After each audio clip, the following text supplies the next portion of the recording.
Okay, couple of bunch of announcements actually today. Announcement number one is that most importantly, I did post you don't see it, but I did post the midterm data challenge to Blackboard. It will automatically be visible to you at 4 o'clock today, and I've given you guys until midnight tomorrow to submit it. So you have it's more than 24 hours. Because I know, like, Asya, you're going to be in the midterm, so I feel bad for you because you're going to lose 45 minutes. So I just, I've tried to modulate the effort level, difficulty level, so that it's doable. Like, it's always hard to make it not too easy, not too hard. So I think it's, I worked through it. I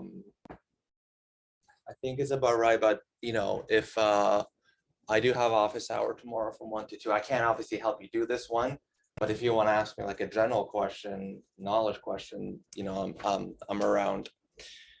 So that's announcement number one. Announcement number two is that today will probably be a shorter class because I'm in the middle of a 4-hour meeting, and so I can miss an hour of it, but probably not much more. Announcement number three, and I know this is a lot. I will announce the information for the course project shortly after, like later this week, because I just want everyone to know. Basically, the last 2 days of the course are just oral presentations from all of you guys on your course project. Course project is fun. You pick a data set, you pick a learning algorithm, you play around with it, you get some results, you present it to the class. It's super fun. Like, you can choose whatever you want, and people have chosen, a very I always give projects on video games. I've had projects on movie reviews. I've had projects on board games, like all things that people like. Whatever you're interested in, there's data out there probably for you. So you should pick a data set that you're interested in. If you're interested in finance, you can analyze stock prices. If you're interested, you can pick stuff, even related to your research. I had a civil engineer take this course once, and he was analyzing like properties of concrete or something, and so you can choose it to be synergistic with your research. You can choose it to be completely fun. Just make sure it's something. If you start early and get the data set early, it will maximize the probability that you'll actually have fun doing it. In terms of how that's all I'm going to say with the project, because I want to focus on the data challenge. I'm not going to move on with new material today. I mean, sort of, but nothing what I was planning on doing for deep learning, because I know what it's like when when you're anticipating a midterm like this, and new materials it's not going to be absorbed. And so what I want to do is just kind of cover some things that I think will help you with the data challenge. And so the data challenge will be it will be a MATLAB exercise. Just like before, you'll have a starter MATLAB script, and you'll have very specific instructions about what to do. Again, I've tried to modulate it so that it's not too easy, but also it's very doable. Like, it's not very free form. Like, I literally give you, they'll do this step, it's worth this many points, etc., etc. And so I thought so I just want to cover, like, there's 2 slides, and I'll cover the paper that I posted for reading material. So this is like a common problem in statistics, right? You have a population, and let me think of an example. Let's say, pick something that's interesting, but also politically correct. Let's see. Very hard nowadays. Let's see. What's something that we would like to measure from the population? I thought of COVID rates, but that's like that's trickier to do with this. Let's say you are interested in you are interested in estimating continuous. Okay, let's just say BMI. You're interested in the BMI in your region. So let's say your county or whatever, your city, municipality, that's the population. And so the mean BMI of the population is not accessible to you. Obviously, you can't go around and poll every person in your municipality. And so obviously what we do is we take a sample. And so the population mean is unknown. It's not accessible to you. That's the thing that you're interested in. You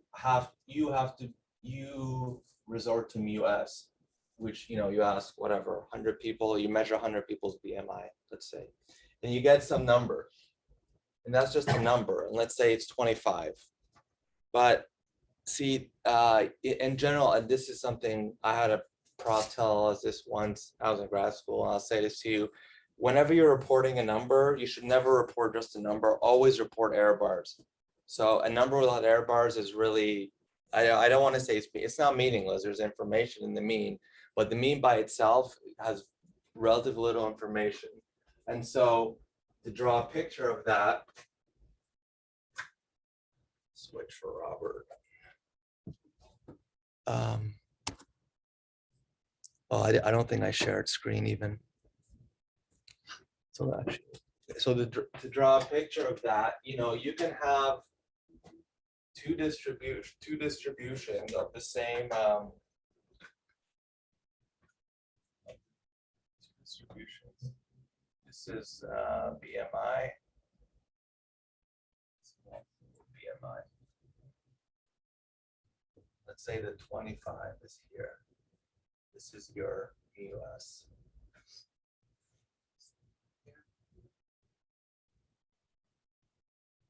And so it's possible to have, a distribution like this, and it's possible to have a distribution like this. So in both these cases, the mean is the same. But obviously, well, actually, I should talk to say. So this the thing that you're trying to capture it may be that, let's say you live in Westchester, let's say that everyone in Westchester is between 24 and 26, or maybe everyone, there are people that go from 10 to 50 or whatever, right? So the point is that the variance, the variability, you should think of it as variability, is really important. And so you'll see this when they report election results, right? They always give you, they say it's candidate X, whatever, got X% of the votes, and the polling error, whatever they call the standard error, is this many percent, right? And so the idea is that you need to have an understanding of, you collected a sample, but how reliable is this sample?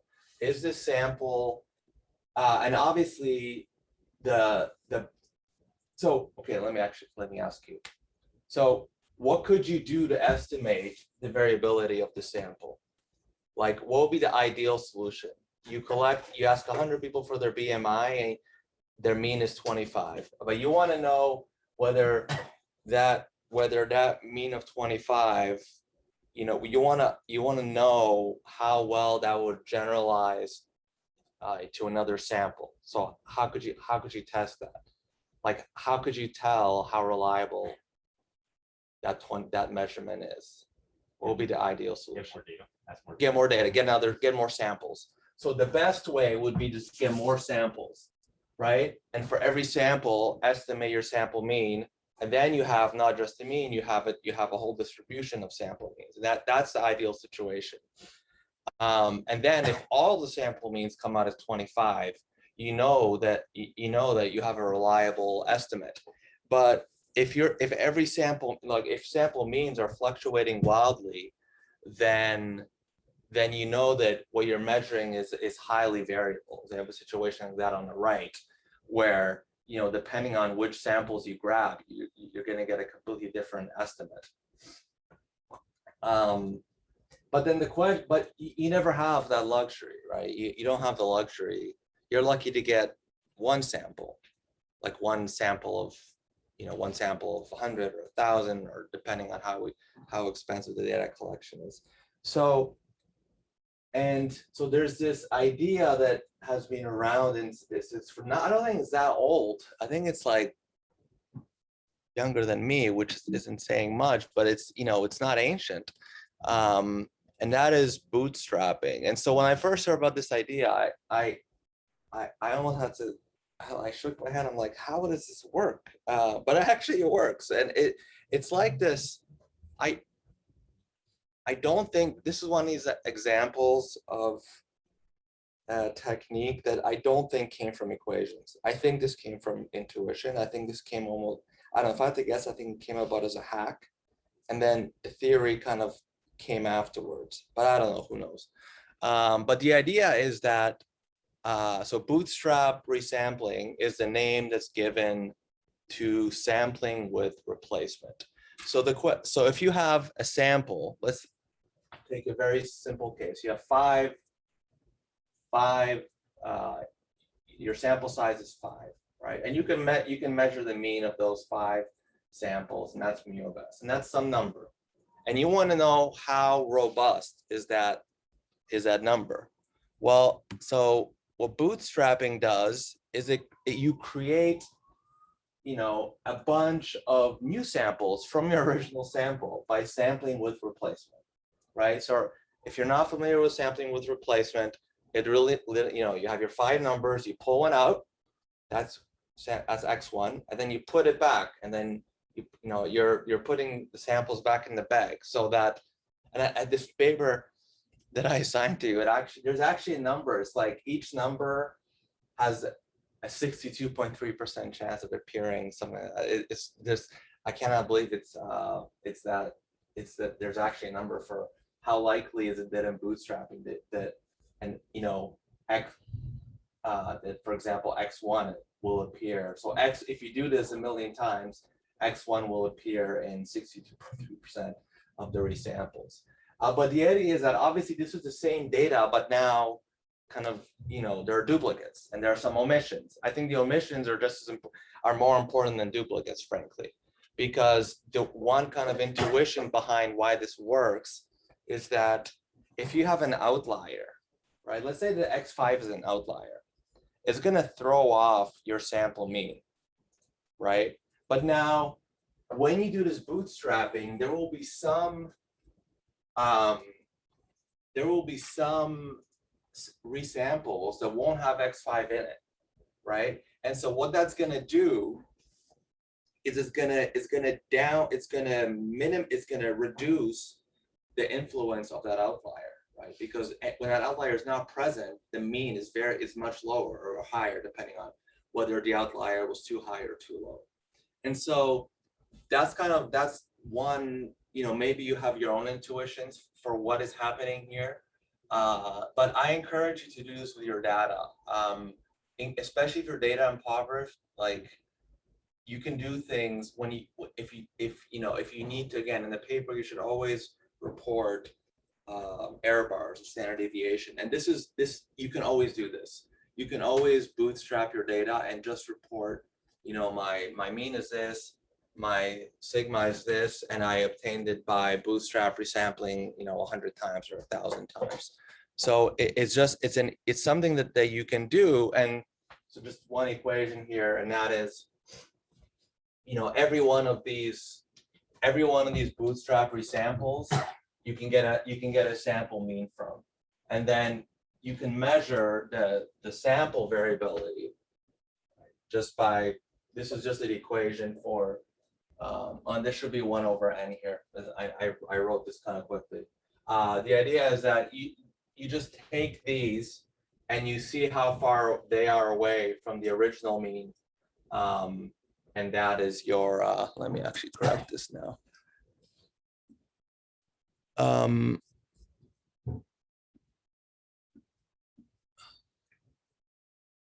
This out of the way.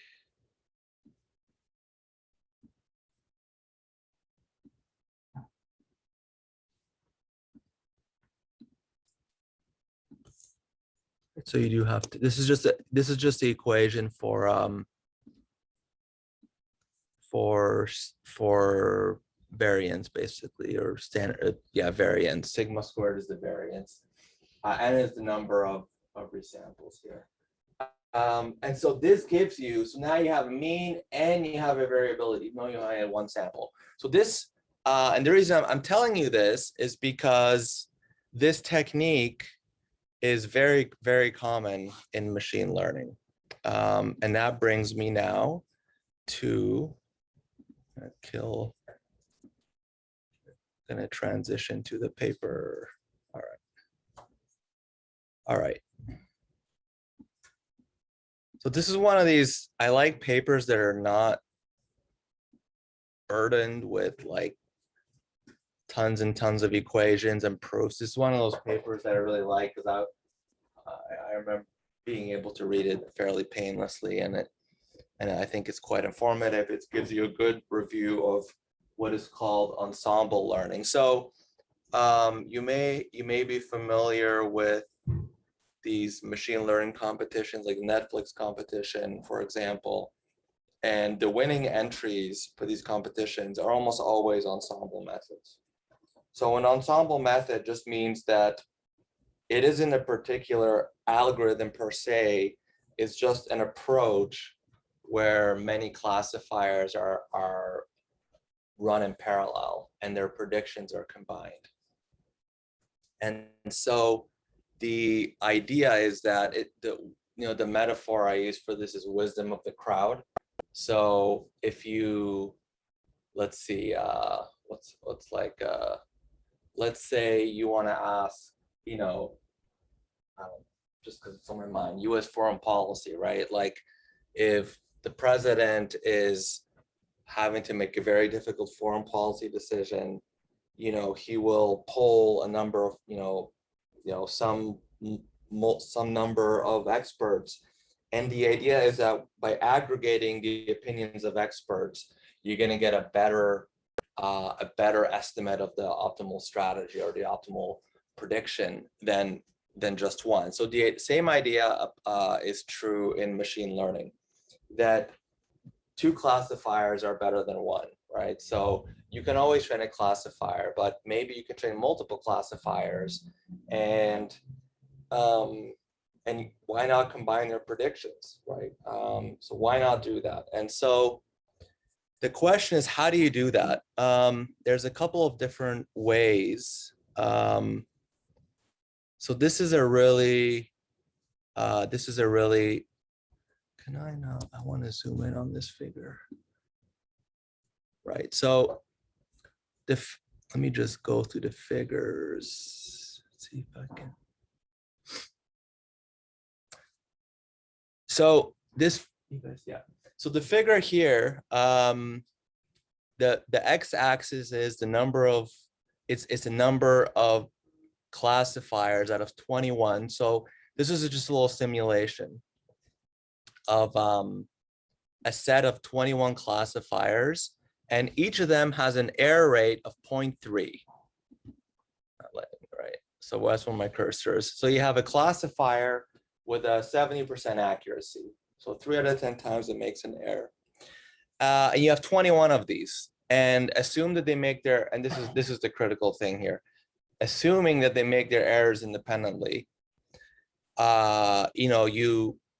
it's essentially like a coin that comes out head 7 out of 10 times, and you're counting the number of tails here. So you flip that coin 21 times and you count how many errors were made. So most of the time, with as you can probably guess, if you have a 30% error rate and you have 21 classifiers, most of the time you'll get about 7 errors, right, out of 21. And so that's the average. But notice here that if you were to just combine the 21, predictions and say, I'm going to predict heads if 11 or more say heads, I'm going to predict tails if more than 11 say tails, you would get an error rate that's very low. I think they say it's 0.026, 2.6%, right? So, and you can tell that by noticing that an error is only made if more than 11 tails come up, if more than 11 errors come up, which is just this section here, very small section. Most of the mass of the curve is well to the left of 10, which means that so this is, remember, this is the number of 21 predictions that are in error. And so the idea, this is too good to be true, right? You obviously, to go from a 30% error rate to a 2.5% error rate with only 21 models, that's not, you can't actually do that in practice. And actually, let me ask you why. So let's say that, what do you think it is about this little simulation that doesn't, why is it that we can't, why is this too good to be true? What is it in practice that fails to hold, that doesn't allow us to go from a 30% error rate to a 2.5% error rate? Any ideas? What went into the simulation that was not realistic? While you do that, I will try to reduce my brightness to preserve my battery. I really don't want to have to go.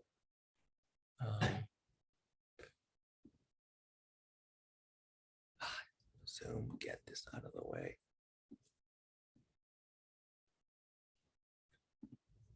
Any ideas? So you. Sorry, I can't reach my.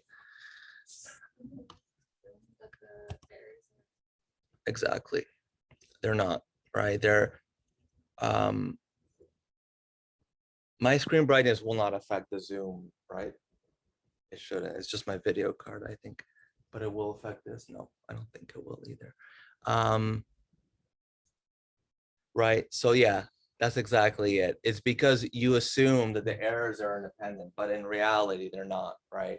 So it's very hard to come up with multiple models that are going to have independent errors. So generally, and the reason is, if there's one particular example that's just difficult to classify, you know, that difficulty will apply to different models, different classifiers. Okay. Do you have a charger on you? Yeah. Oh, okay. Thank you. Let me see what kind, because you know they're all. Oh yes, great. I have one upstairs. Like these the screen of this MacBook is they shouldn't make a laptop that is this power hungry. Like it's too high resolution for this size of monitor. Okay, right. So yeah, that's right. That's exactly, you can get independent errors. But you should at least strive. That's one of the things you're striving for when you do ensemble learning, is make sure I'm still sharing screen. I'm not. Okay. So the key, the essential property that you want in ensembles. So an ensemble just means more than one classifier.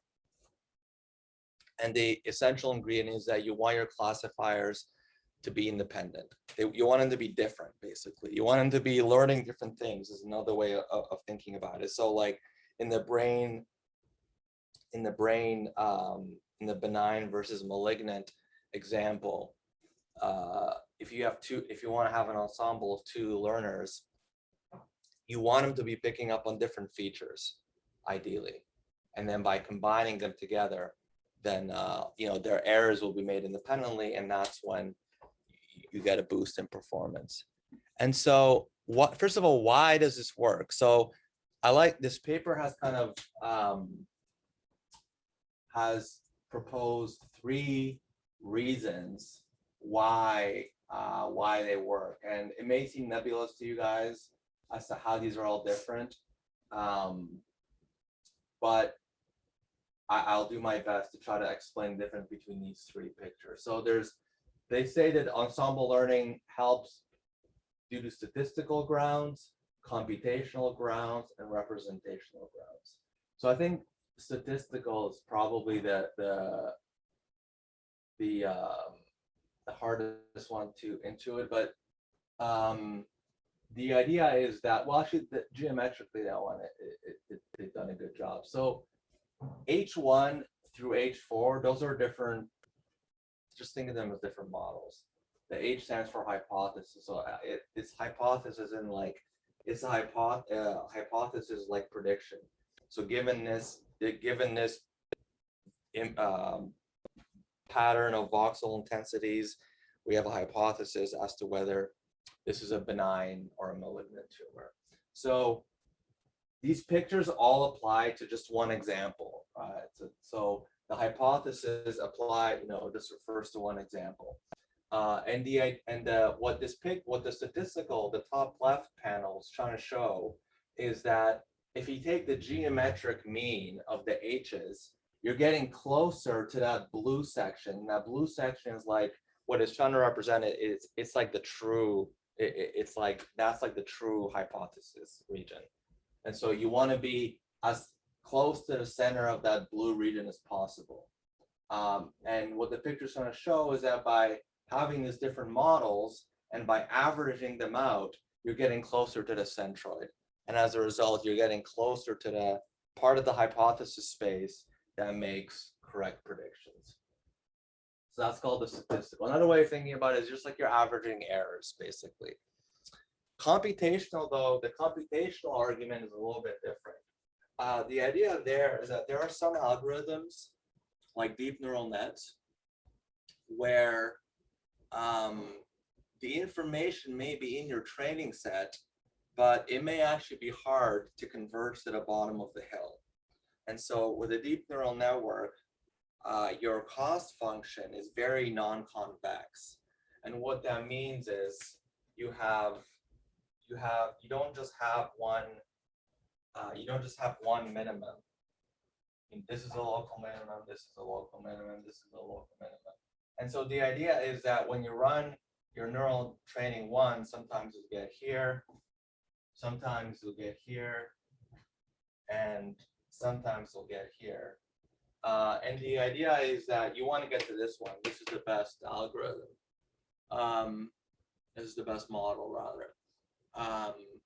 And so what that picture is trying to show you is that by running different learning algorithms in parallel, you're more likely to find yourself converging to the bottom of that hill. So this applies to non-convex cost functions. So a lot of the functions that we've been looking at here, just because they are they are generally what's taught in an introduction to machine learning course to start, are convex. So logistic regression, support vector machines. These are convex algorithms, which we like because they're as a result they're fast. But there is an advantage if you're running a neural net and you have multiple learners. You are the multiple learners will like give you a different path through that cost landscape, and as a result, you're more likely to find the true bottom of the hill. And the representation one is really cool. So the idea is that, and this is by the way always what happens in practice. In practice, the true model is not in your hypothesis space at all. And so what I mean by that is take the case of a linear classifier, like a logistic or a support vector machine. And the assumptions of those models are never met. So like in complex problems, like an example.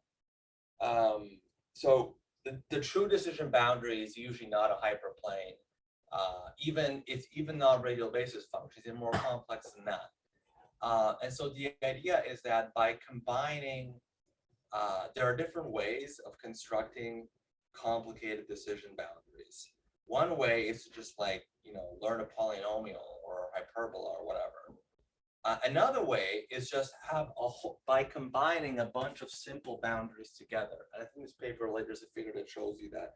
So the idea is that your hypothesis space in many real problems will not contain the true solution. And so one learner will never be able to hit optimality. But the idea is that it is possible to construct a kind of a new decision boundary, a new type of model. So you can think of it as a new shape to that decision boundary by combining the predictions of different models. And that's the category, it's called boosting, basically. You may have heard this term boosting in machine learning. Boosting does this basically, and I'll just give you a quick preview of boosting. The idea behind it is that you have a training set, you run your model through it. Boosting is on the midterm, so don't worry. You run your model through an algorithm, and then you apply it back to the training set, and you see which examples it got correct. The ones that it made an error on, you emphasize those for the next learner. You tell the next learner, listen, the first pass of the data got these examples wrong. So I want you to try really hard to get these ones right the next time. And then you run that one, it tries to get those. And that process repeats and repeats and repeats. And the final prediction is like an aggregate of all those models that you've run through. And by doing that, you can, from a simple, even from a simple linear classifier, you can construct something that's actually quite sophisticated in its ability to represent your data set. Okay. I don't want to focus on Bayesian voting. Again, you can read this. Just a little math, it's not too difficult. The idea behind Bayesian voting is that you want to emphasize the more likely, you want to emphasize the more confident predictions, basically. I don't want to talk about that. What I want to do for the rest of this class is talk about bagging. I don't know if they have a picture of bagging. Let me see. They don't have a picture of bagging, so I'll stop share. I'll use the board. So bagging it's a technique, came out in the original paper came out in '96. I was a young boy of just 16. It's not a good year for me. I think '96 is the year when I need a break from I do this in my circus class, which is much longer. When I need a break, I just start talking about unrelated things. My favorite comedy, I'll say, maybe my favorite movie came out in '96 is The Big Lebowski. It's the Coen Brothers movie.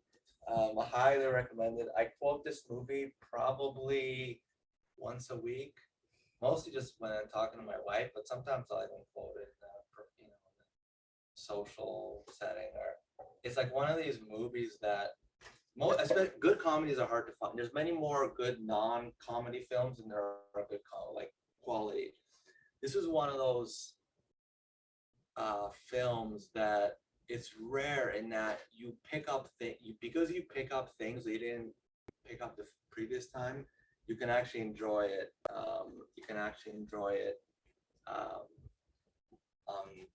Repeated. Which I don't watch movies more than once, but this is one of those exceptions. Big Lebowski came out the same year as the bagging algorithm. There is a very strong connection. Which of the two we're talking?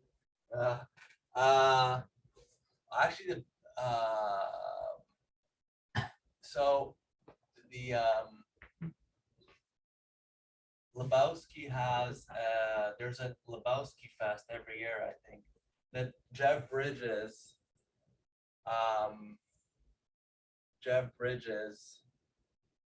used to attend. I know he's ill now. I really hope he comes out of it. But there are some roles that they define the person. I don't know. I've seen Jeff Bridges in other roles, and he's a fantastic actor. But to me, Jeff Bridges is the dude. I can't really look at him in any other way. And he's even said that there's a part of him that really is the dude. And one thing that I appreciate about his performance in that movie is that it's very clear to me from watching it that he is naturally like the character that he plays. I don't think he would have been able to play it the way he did if there wasn't at least a little bit of dude in him. But I digest. Okay. I've used that one with you guys already. My bad. So bootstrap. I can't remember what joke I've used in which class. Sorry. Bootstrapping and aggregation that's how bagging comes about. The term. And the idea is that you have. Remember, I've been telling you. You have x and y, and so you have your set of x, y pairs, right? And the idea is that with bootstrap aggregation, you can come up with what do I call this? I'll call these superscript this. You can come up with many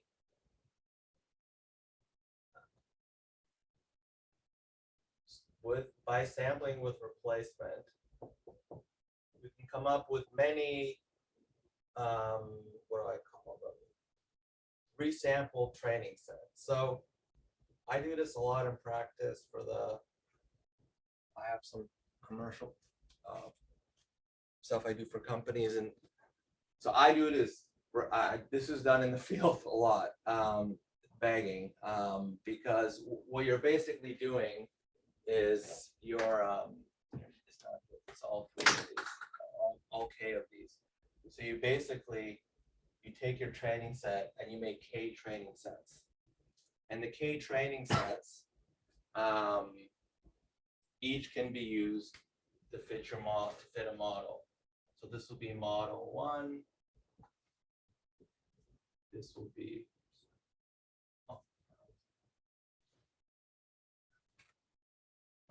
model 2, and then model. So now from one training set, you have K training sets, and as a result, K different models. And let's say that each model has some W's. I'll superscript this. Some model W1, some W2, some model WK.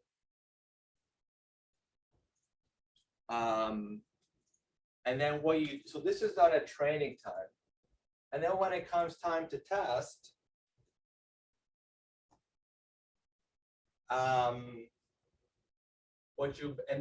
you'll have your test set here. It's separate. It's kind of waiting. What you'll do is you'll have your K models. Actually, I won't even talk about. Normally you have just one prediction. You have you have an unlabeled example. So you have an X with no Y, and you want to predict what the label is. And so your prediction now is going to be, for example, one way of doing it, and there are different ways of defining, but one simple way of doing it, if you have a linear classifier, would just be to project X. And if your classifiers have an intercept, right? So now instead of just one W being applied to your X, now you have KWs. And the idea is that this is, you have your true Y, and then you have your real Y. This is the thing that the true label corresponding to this label X. And the idea is that this error will be lower when you have more than one classifier. Like if you have, if K is just one, and this is just a standard case. The idea is that you can reduce this error by aggregating your predictions across your K classifiers. Yeah. Is this part different than like dot cross validation, or like, that's a good, yeah. So there is they talk about it in this paper. It is different because so you can do this with cross validation. But so if you had, let's just take the simple case of the numbers 1 to 5. That's your set, right? So cross validation would be 1, 2, 3, 4, and then predict 5. And then 1, 3, 4, 5, predict 2. This is different because this is like, first of all, with cross validation, you can only if you leave one out, you can have 5 folds max. You can resample these numbers infinite number of times, right? Right, because of the replacement. Yeah. And so the way they differ is that this is sampling with replacement.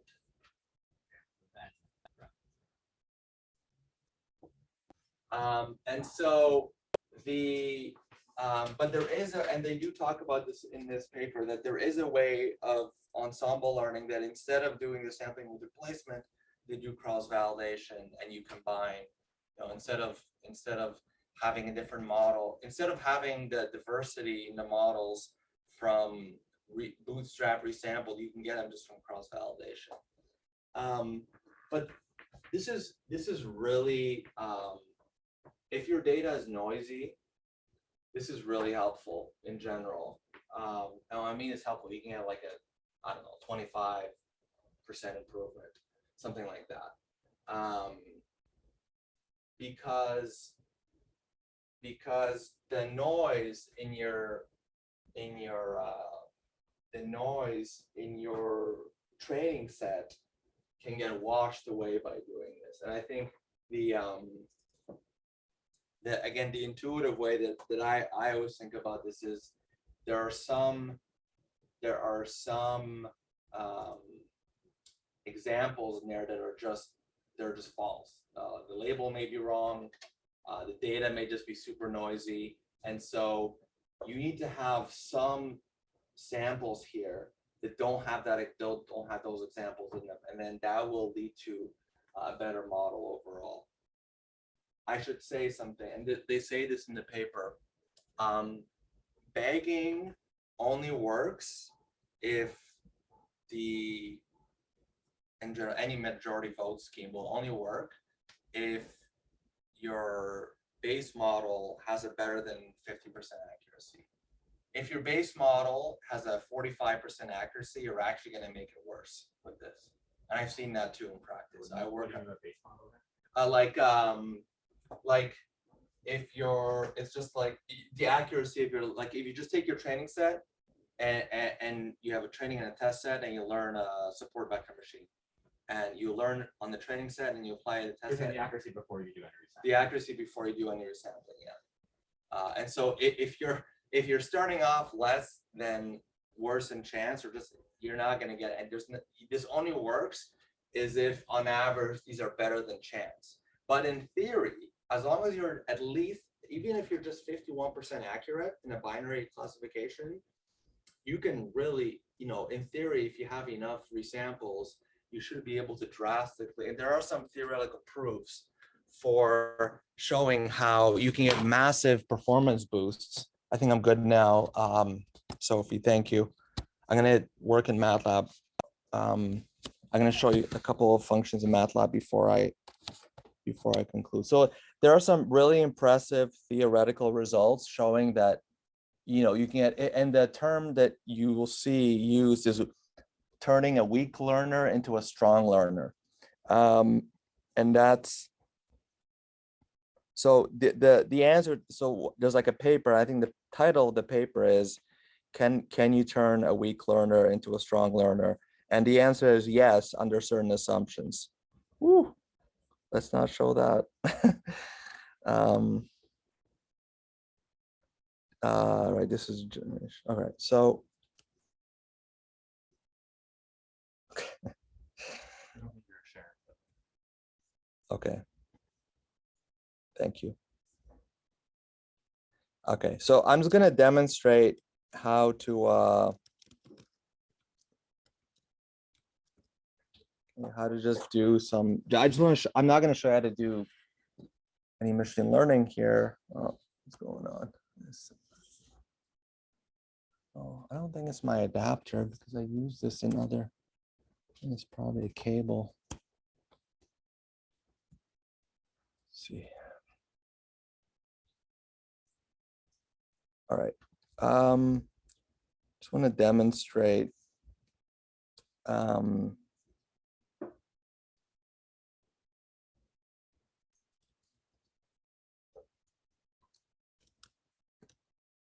Let's just take a sample of Gaussians.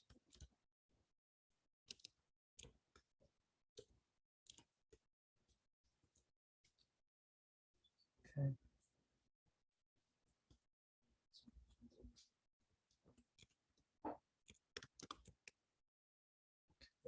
Um,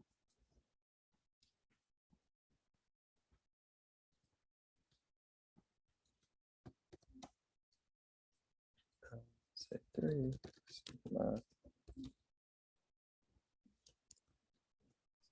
Professor, you're not sharing. Oh, Thank you. thank you, Robert. See it now? Yeah, thank you. Okay, great, no problem.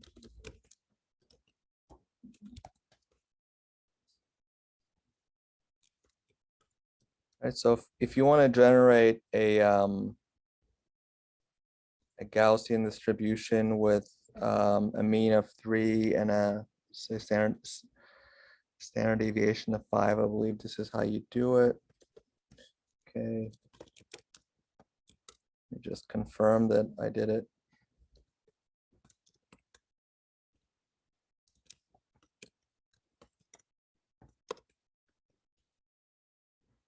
No. Hold on. It's probably not square root.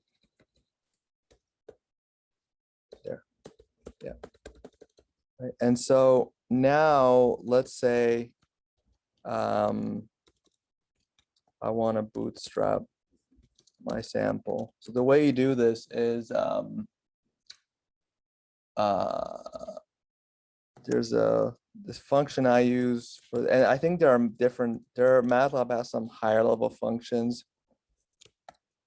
I use a function called Ensemble. And so there's 3 arguments that Ensemble needs in this case. So the first one is the size, is the number of integers that you're sampling from. So in this case, I have 100. I have 100 elements. So my first element is going to be 100. And so a really interesting question in bootstrapping is, how big should each bootstrap be? And this is something that I think has been worked out, and it's kind of intuitive that apparently the best size of your, because you can sample numbers with a replacement, you can make that sample be bigger or smaller than your original sample, right? If you have a sample of 100 numbers, you can resample it to have 50 or 500 elements. And so the question is, what should you choose? And so apparently choosing it to be the same size is the best thing statistically. And then the third argument is just a binary flag, true or false, which you can be 0 or 1, that just tells it whether or not you want to sample with replacement. So as an example, let me just, before I go do on this data set, I'll just show you. So this is sampling without replacement. And you'll see your five numbers always come up. you always get the same 5 numbers. And now if I change the third argument to a 1, all of a sudden you'll see this.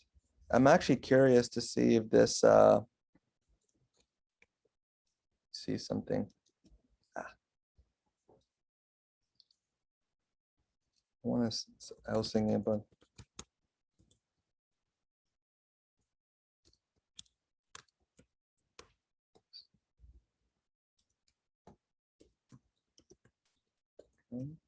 I want to see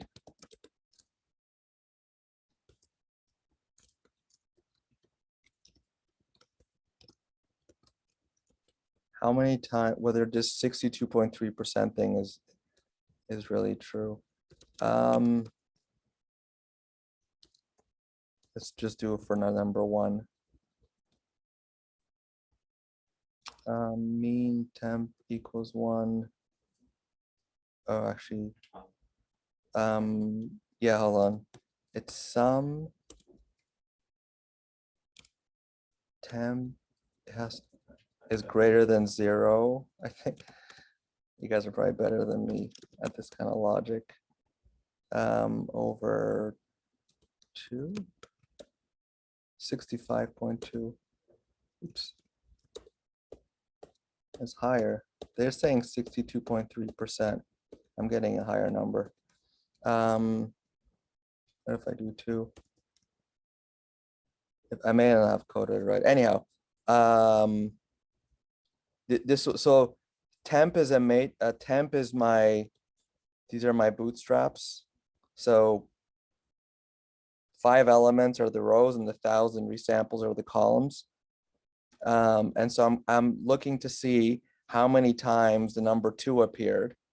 And so I'm summing across the row dimension, and that gives me 1,000 numbers. And I'm seeing how many of those 1,000 numbers are greater than 0. So if the sum is greater than 0, then it means that the number appeared. And then I'm taking the mean of that across the 1,000 dimension. I'm not getting there 62.3%. I don't know why. Anyhow, maybe it's because, let's see, maybe because 5 is too small. Oops.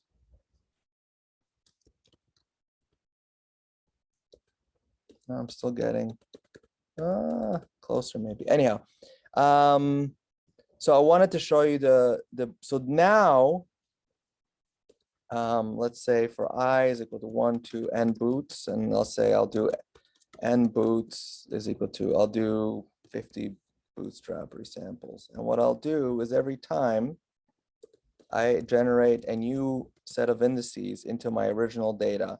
So my original data is sample, has 100 values.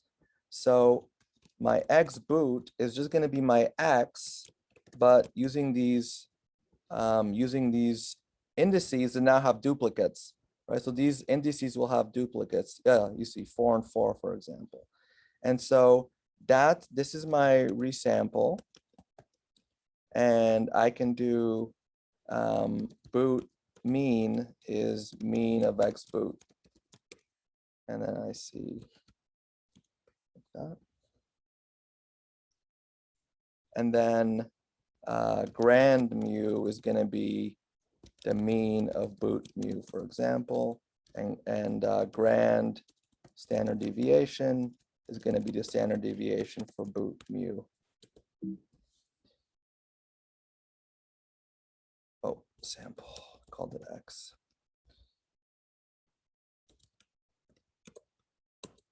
Okay, so my grand mu came out as 3.23. Is that right? And my grand STD came out. So if I actually, let me do more of these and show you guys a histogram of my boot mu, say 50.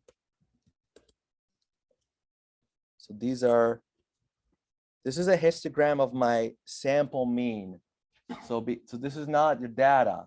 This is called a sample distribution. So you'll often come across this in stats papers. Actually, you'll even come across it now in just like science articles. You'll often encounter this term sampling distribution. And so the idea is that this is a distribution of an estimate. So I'm estimating the mean of my Gaussian, which we know the true one is 3. And using bootstrapping, the mean, I did 500 bootstraps, the mean came out as around, looks like the peak is around here. So it's high, so this would be a biased sample actually. And I don't know why this comes out biased, but this distribution here is a result of performing a bootstrap resampling of your data, right? So each of these, I didn't produce new samples. I just took my original sample and I sampled it with replacement 500 times. And each of those 500 times, I estimated the mean of that resample. And what I'm plotting you is the distribution of those sample means. So again, the functions that are useful here, or the function that is useful here is rand sample. Okay, so rand sample is a good one, is the one that I use when I need to do bootstrapping. Okay. Any questions? Everyone's clear? Okay. So I'm gonna stop it here. Bye, Robert. I don't know if you were on at the beginning of class. The midterm data challenge will become visible on Blackboard at 4 o'clock today, and you have until midnight tomorrow night to finish it. Okay, thank you so much. All right, enjoy the rest of your meeting. See ya.